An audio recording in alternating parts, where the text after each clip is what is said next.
In my last episode, I mentioned that there is a critical threshold line that shows up in our life between the states of belief and the state of knowing.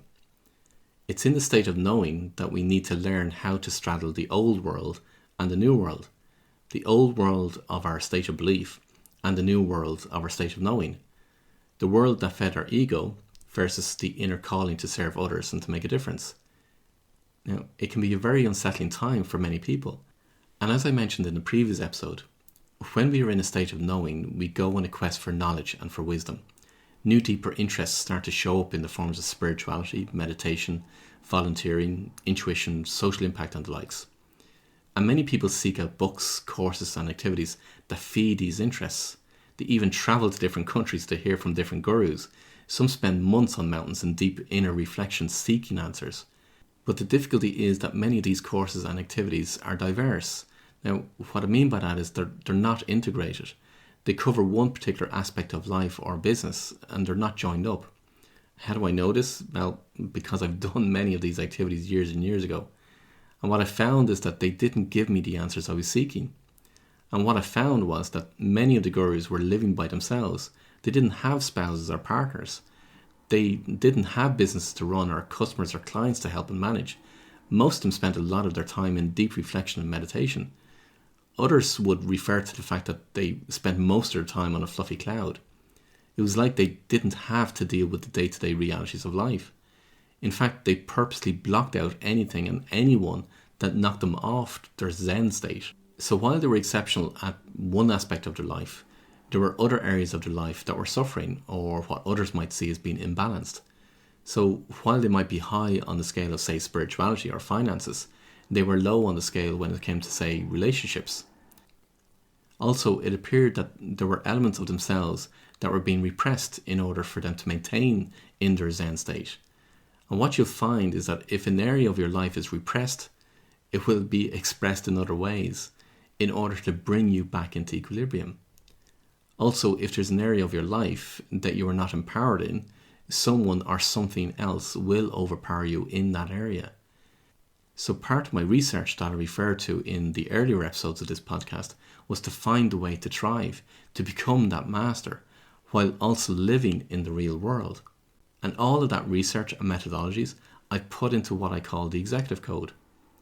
As I said earlier, by doing a multitude of different courses or activities to find the answers, none of them are joined up. And while you focus on fixing one part of your life, another part of your life ends up falling apart. And while you're repressing one part or one aspect of your life, it is being expressed in another way that is being kept concealed. So you continue in this vicious circle of wavering between the state of belief and the state of knowing, and therefore not fully getting past the state of knowing to the state of mastery. Now the cost is huge, not just in terms of money and time, but also in terms of emotions, relationships, and lost opportunities. There remains this constant quest to find the answers, to find purpose, to find meaning and fulfillment. Believe me, I've been there, so I know the full extent of it. So while many people spend time in meditation, mindfulness, yoga, or activities like these, it's not getting them to the next level. Now don't get me wrong, there's absolutely nothing wrong with any of these activities. In fact, the benefits of each are absolutely amazing. The only thing is that everyone can't be in a state of mindfulness or meditation while also managing what they need to do while operating a stressful or a busy business or career. Do they help? Absolutely. Do they play a role in the executive code? Yes, they do. What they help with is to quieten the mind in order to allow the inspired thoughts come up from the unconscious. What they help with is to bring the mind into equilibrium, into balance. And I'll talk more about this in a later episode. Are there other benefits? Yes, they help to calm you down and lower your stress levels.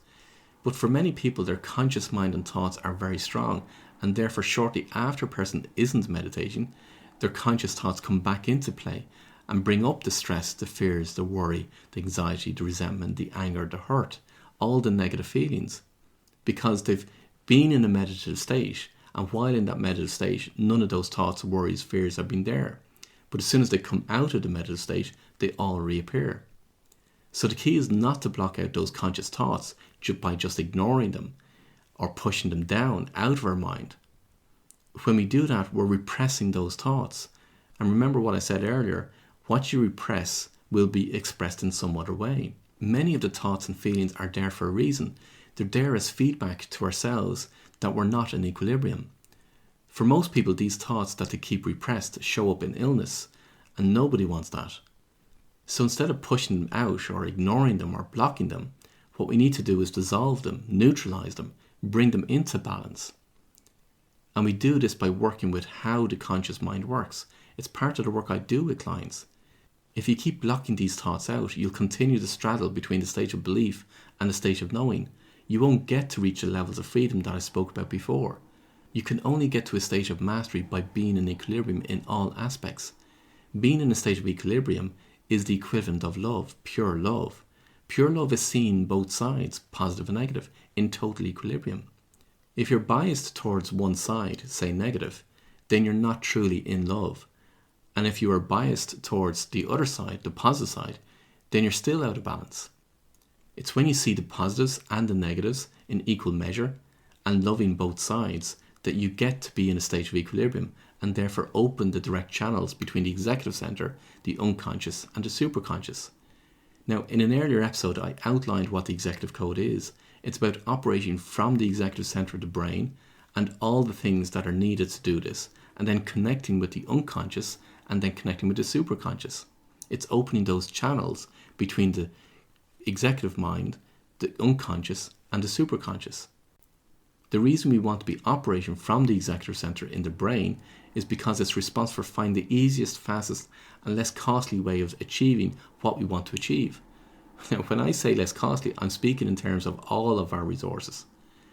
Now, if you can imagine in your mind's eye 3 circles, one below each other.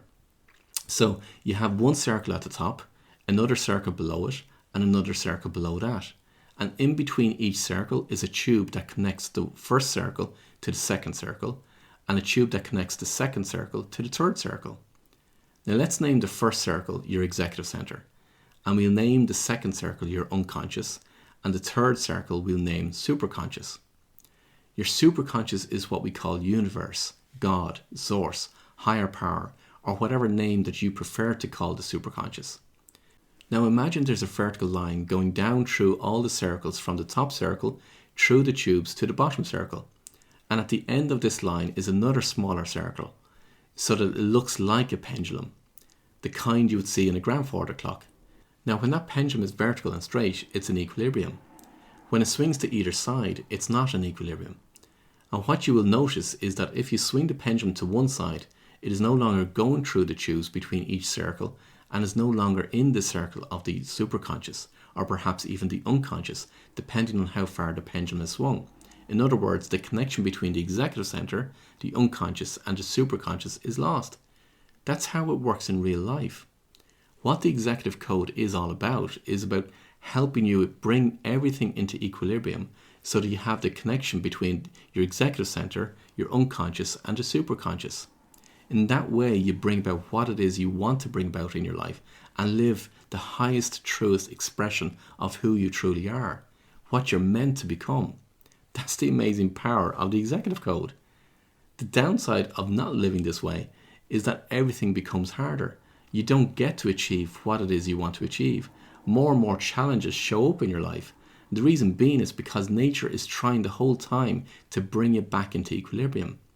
When you know how to do this, then you're working with nature and not against it. You're working in flow, not against flow.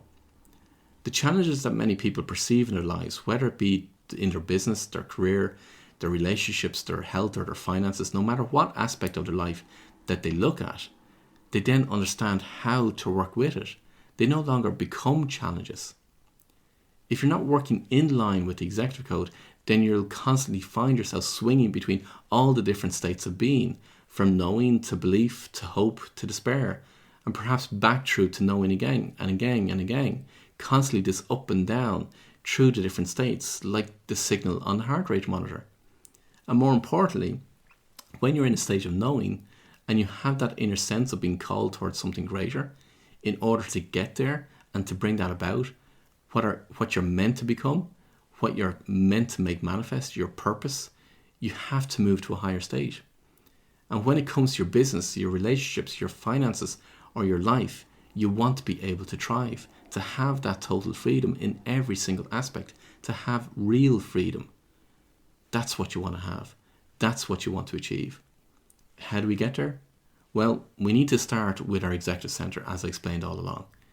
And while there are many things that you can do to assist with working from your executive center, there's one thing that makes it most consistent, most sustainable, and will bring that pendulum into equilibrium more easily. What is it?